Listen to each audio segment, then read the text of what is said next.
Olá, pessoal! Sejam todos bem-vindos a mais uma aula de Física. Eu sou o professor Maicon Maciel e essa é a nossa aula de número 48, a aula de recuperação geral. Pessoal, nessa aula a gente vai resgatar aí, reaver os principais conceitos, reforçá-los para que você possa ter o melhor desempenho possível. Então, assim, os conceitos que foram trabalhados, Falamos de potência, conceito de potência na física, falamos sobre energia mecânica e falamos sobre estática dos fluidos, ok? Por exemplo, na aula 34, nós conceituamos potência, ok? Falamos sobre potência associada ao trabalho de uma força. Vamos lá, pessoal? Vamos nessa? A potência. Define-se potência, Define-se potência. Define-se potência como sendo o quê? O tempo gasto para realizar um trabalho. A potência, ela vai relacionar energia e tempo, Então, potência é a energia ou o trabalho gasto em um certo intervalo de tempo. Então, você vai dividir essa energia ou esse trabalho por esse tempo. A eficiência de uma máquina é medida através do trabalho que ela realiza, pelo tempo gasto para ser realizado. E aí existe uma equação para isso, Olha só, matematicamente a equação da potência vai ser dessa forma aqui, Potência, lembra aí, anota aí, tome nota. Potência será, o trabalho realizado dividido pelo tempo. Tem que lembrar, tá? Trabalho dividido pelo tempo. Lembra que trabalho é energia também, tá? Então aí você vai ter uma relação de trabalho e tempo. Nesse caso, potência média é medida em watts. O trabalho, realizado é medido em joule. E o tempo para realizar esse trabalho é medido em segundos. Vamos lá, pessoal? Continuando. A unidade, a relação de unidade entre eles. Para a potência, no sistema internacional, a unidade de medida é o watts, tá? E aí a relação você vai ter o seguinte. 1 watts equivale a 1 joule, que é energia, para 1 segundo, ou seja, 1 joule a cada segundo, E essa unidade aqui, joule, é em homenagem ao matemático engenheiro escocês James Prescott Joule. Outra unidade de potência, que às vezes pode aparecer, é o quê? É o cavalo-vapor, certo? Então, unidade aqui, watts, dependendo do exercício, pode ter quilowatts, Então, por exemplo, aqui, se aparecer, quilowatts. Quilowatts é o quê? 1000 watts, tá? O quilo, esse casinho aqui, ele só representa o quê? 10 à terceira, que equivale a 1000, ok, pessoal? Então, vamos lá, olha só. Hora de recuperar, Então, agora vamos colocar em prática e fazer uma questão para ajudar a revisar. Vamos ao primeiro exemplo. Qual a potência média que um corpo desenvolve quando aplicada a ele uma força horizontal com intensidade de 40 newtons por um percurso de 60 metros, sendo que o tempo gasto para percorrê-lo foi de 20 segundos. Olha que interessante. Vamos lá, vamos raciocinar juntos aqui. Olha que interessante. A questão te forneceu alguns dados, E aí você tem que, o primeiro passo, anotar os dados. Porque se você anotar os dados, você vai lembrar, qual é a equação que eu vou usar? Qual é a equação que tem essas variáveis, certo? Então, primeiro você olha assim para a questão, vamos lá, vamos com calma aqui, intensidade da força igual a 40 newtons. Aí você fala, aí tu coloca aí, força, 40 newtons. Por um percurso de 60 metros, então qual foi o deslocamento dele? 60 metros. E quanto tempo foi gasto? 20 segundos. Então, ΔT é o tempo, a força aplicada foi o quê? 40. E qual foi o deslocamento? 60 metros. E aí, o que ele quer saber? Qual a potência? Então, potências, ele não sabe, interrogação, Vamos lá, pessoal, resolver. Anotou os dados, identificou o que é cada variável dessa aí? Aí agora tu vai procurar a equação. Olha a equação aqui, Potência vai ser o quê? Vai ser o trabalho dividido pelo tempo. Mas trabalho é energia, tá? Só para deixar claro, energia dividido pelo tempo. Mas aí nesse caso aqui é trabalho, Perfeito. Qual é a relação de trabalho com essa situação aqui onde o corpo está sendo aplicado uma força nele? Olha só, nesse caso o trabalho, né, ele vai ser o quê? Força vezes deslocamento. Eu estou entendendo aqui, nessa situação, que a força e o deslocamento estão paralelos, tá? Na mesma direção e sentido. Ou seja, o ângulo entre eles é de 0 graus e cosseno de 0 graus equivale a 1, tá? Então a equação fica dessa forma aqui, ó, muito mais simples. Então significa o seguinte, o trabalho aí vai ser o quê? A força vezes o deslocamento, tá? Então tá aqui, ó, potência é igual, no lugar do trabalho eu coloquei força vezes deslocamento e agora eu vou dividir pelo tempo, tá vendo aqui, ó? Vamos lá. Então fica assim, ó, no lugar da força, coloca quem? 40. No lugar do deslocamento, coloca quem? 60. E o tempo, qual foi o tempo? 20 segundos, tá? Então você vai substituir as variáveis. E agora, aí vai pegar aqui, ó, 40, né? Vai multiplicar por 60, dá quanto? 2.400. E agora, 2.400 dividido para 20, você vai ter aqui 120. Aí, como se trata de potência, 120 o quê? 120 watts, ok, pessoal? Então tá aí, ó, uma questão bem tranquila, simples, né? Em que você consegue colocar em prática aí os conceitos de trabalho, de potência, né? De força. Então a força foi aplicada sobre o corpo, ele andou quantos metros? Foi tanto. Ah, então tu sabe a força e sabe quanto que ele andou. Calcula o trabalho. Calcula o trabalho, multiplica a força pela distância. Calculou o trabalho? Aí você pensa assim, tá, mas quanto tempo levou para ele ser deslocado essa distância toda? Ah, foi tantos segundos, então divide isso pelo tempo, pronto, você tem a potência. Tudo bem?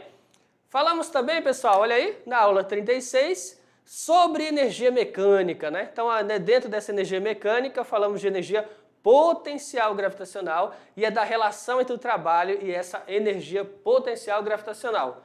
Vamos lá, pessoal? Olha só, como calcular a energia potencial gravitacional? Pensa o seguinte, um objeto de massa m está a uma altura h em relação ao nível horizontal de referência. Ou seja, a primeira coisa que tu tem que prestar atenção é isso, é que para eu dizer qual é a energia potencial gravitacional, eu tenho que estabelecer um nível horizontal de referência. Sem a minha referência, eu não consigo dizer qual é a energia potencial gravitacional. Ela precisa de uma referência. Ok, pessoal? Então, sabe qual é a referência? A partir da referência, você vai tomar uma altura h. Olha lá, ó. O corpo caiu, né? Ele caiu, ele estava aqui nesse ponto e ele desceu para esse ponto. Ou seja, ele estava numa distância h, né? Aí ele foi para onde? Para zero.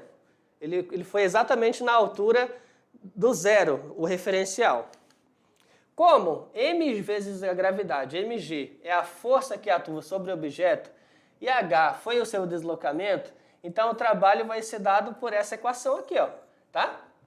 Trabalho vai ser a força vezes o quê?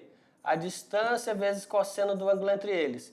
Bom, o trabalho aí, a força é a força-peso, a distância percorrida foi a altura h, e o ângulo entre o peso e esse deslocamento foi de 0 graus. Cosseno de 0 graus vale 1, então o trabalho vai ser o peso multiplicado aí pela altura em que ele desceu. E o peso é calculado como? Trabalho vai ser, peso é a massa vezes a gravidade vezes a altura. Pronto. Chegou na expressão, na equação que está aqui, ó. Trabalho realizado. Medida em quê? Joule. Igual a massa, medida em quê? Quilograma. Vezes a gravidade, a aceleração da gravidade. Medida em quê? Metro por segundo ao quadrado. E a altura, medida em quê, pessoal? Metros, tá? Então essa aí vai ser a sua equação para calcular o trabalho da energia potencial gravitacional. Agora olha só, a relação entre a energia potencial gravitacional e o trabalho. Um corpo de massa m inicialmente é uma altura HA, agora vamos nomear os pontos. O ponto lá em cima vou chamar de A, o ponto aqui embaixo vou chamar de B. HA, acima do nível de referência. Quando ele se desloca verticalmente do ponto A para o ponto B, o seu peso realiza trabalho. E aí eu vou chamar esse trabalho de A para B. Ou seja, trabalho do ponto A até o ponto B, certo? Então, nesse caso aí, ó, vai ficar assim. Trabalho de A até B vai ser a massa do corpo vezes a gravidade. Aí agora, ó, a altura inicial em que ele se encontrava menos a altura final, certo? Ou seja, a altura em que ele estava, aí menos a altura em que ele está. Ou seja, a altura dele atual, no caso é a B, e a altura que ele estava é A, ok? Ou eu posso escrever assim, ó. Vou pegar esses dois termos, vou multiplicar pelo HA, então fica assim, ó, MGHA. Vou pegar os dois termos, vou multiplicar pelo HB, vai ficar MGHB. Eita, mas essa equação é conhecida, né? Ó, MGH é conhecido. Como é o nome disso? Energia potencial gravitacional. Como tem o Azinho aqui, eu vou escrever assim, ó, energia potencial gravitacional no ponto A. Olha, essa equação é conhecida também. Energia potencial gravitacional no ponto B, ok? Logo a equação deduzida está aqui, ó. O trabalho realizado de A até B é a energia potencial no ponto A menos a energia potencial no ponto B. Ou seja, a inicial menos a final. Vamos lá, pessoal. Hora de recuperar. Vamos colocar em prática isso aí com exercício para que você consiga entender melhor. Exemplo 2. Uma pessoa no alto de um edifício, aí eu vou chamar esse alto de ponto A, cuja altura é 8 metros. Deixa cair um objeto de massa 10 kg e aí considere a gravidade de 9,8 metros por segundo ao quadrado. E o ponto B está a 2 metros, tá? Do chão. Então, tanto o ponto A está a 8 metros do chão e o ponto B a 2 metros do chão. Qual é a energia potencial gravitacional no alto do edifício? Então, nesse caso, vai ser aqui, ó, energia potencial gravitacional no ponto A vai ser o quê? Massa vezes gravidade vezes a altura ali no ponto A. Então, vai ser 10 vezes 9,8 vezes 8, tá? Multiplicou, deu quanto? Deu 784. Como é energia, tá? Energia potencial é uma energia, então ela é medida em joule. Então, 784 joules. Letra B. Qual é a energia potencial do objeto ao passar pelo ponto B?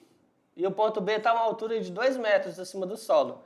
Então, vai ser a mesma equação anterior, só vai mudar, pessoal, a altura, tá? Então, vai ficar o quê? Massa, continua 10. Gravidade, 9,8. E a altura agora vai ser 2, tá? A altura aqui do ponto B, 2. Multiplicou 10 vezes 9,8 e o resultado multiplicou por 2, 196 joules. Essa é a energia no ponto B. E já na C pergunta assim, qual o trabalho realizado pelo peso do objeto no deslocamento de A para B? Bom, os valores que eu encontrei tanto na letra A quanto na letra B vão me servir agora, certo? Porque pelo teorema, aqui ó, o trabalho realizado de A até B vai ser a energia potencial no ponto A menos a energia potencial no ponto B. Como eu já tenho esses valores, vai ficar 784, que é a energia potencial no ponto A, menos 196, que é a energia potencial no ponto B. Fez a subtração? Deu o quê? 588 joules. Esse foi o trabalho realizado de A até B. Neste ponto aqui, só vale enfatizar que quando eu vou fazer essa subtração das energias, eu tenho que lembrar que é a inicial menos a final, tá? Energia potencial no ponto onde ele estava, né, o mais alto, menos a energia no outro ponto mais baixo, que é para o qual ele foi. Nesse caso vai ser uma diferença do energia potencial inicial menos final. Vamos lá, pessoal? Falamos também aí na aula 43, ó, sobre estática dos fluidos. Falamos sobre pressão, densidade e massa específica. Olha a definição para pressão. Pressão de uma força F aplicada perpendicular, ou seja, formando 90 graus com a superfície, né, e distribuída sobre uma área A, vai ser calculada da seguinte forma. Pressão vai ser essa força perpendicular dividido pela área, ok? Onde, olha só, aqui vai ser a sua pressão, tá? Newton por metro quadrado ou Pascal, ok? A força aplicada em newtons e a área de contato vai ser o quê? Metro quadrado, ok? Vamos lá, pessoal, exemplo 3. Se o peso de um objeto é 30 newtons, distribuído numa superfície de 5 centímetros quadrados, a pressão sobre a superfície será, então você vai ter aqui, ó, pressão vai ser o quê? Força dividido pela área. Então, por exemplo, você pode pegar aqui, ó, 30, né, newton, unidade de área, 5 centímetros quadrados, dividiu 30 para 5, deu o quê? 6 newtons por centímetro quadrado, ou seja, é uma relação de força pela área. Tudo bem, pessoal? Aqui só não está no SI, né? Para ficar no SI, teríamos que transformar aqui de centímetro quadrado para metro quadrado, tá? Mas a questão não pediu no sistema internacional, então essa resposta está ok. Continuando, conceito de massa específica e densidade absoluta. Consideremos um objeto de massa m, cujo volume é V. Massa específica ou densidade absoluta? Vai ser o quê? A relação entre a massa de um corpo e o seu volume, tá? Então vai ser representada pela letra grega ρ, ok, pessoal? Então, letra grega ρ. Essa massa específica, ela vai ser o quê? O quanto de massa, né, que ele pode ter num determinado volume. Vai ser uma relação de massa pelo volume, ou seja, densidade, quilograma, né, por metro cúbico. Massa do corpo vai ser o quê? Quilograma.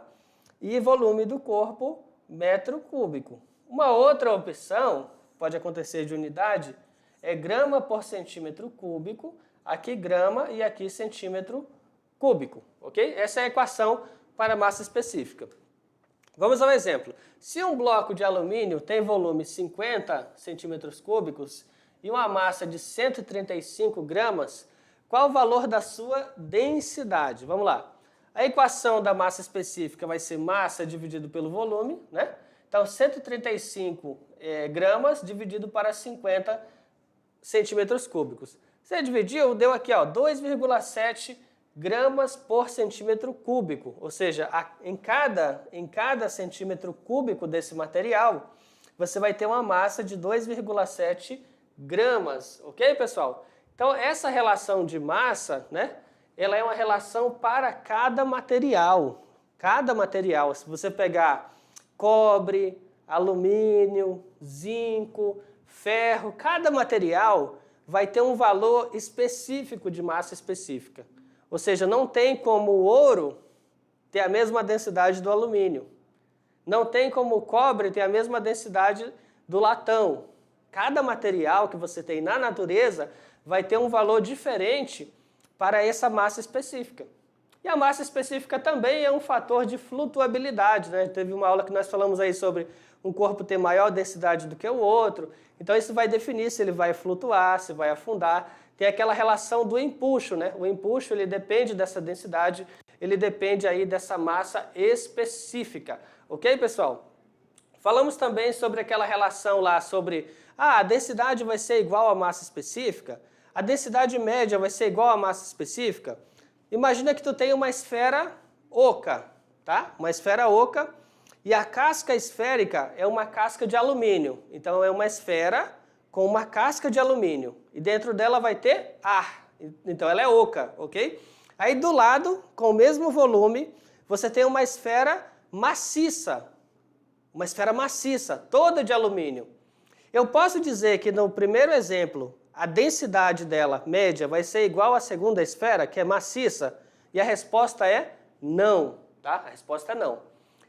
No segundo exemplo, que eu tenho a esfera maciça, a densidade dela é igual à massa específica. Por quê? Toda ela é constituída do mesmo material. No primeiro exemplo, que é uma esfera oca, você tem o material de alumínio, que é a casca, e você tem o ar dentro, que tem outra densidade. Então a densidade média dele vai ser o quê? Menor. Tudo bem, pessoal? Então agora, olha só, te desejo aí, ó, uma ótima avaliação de recuperação, faça uma excelente prova, dê o melhor de si e vai dar tudo certo. Tudo bem, pessoal? E por hoje, ó, é só.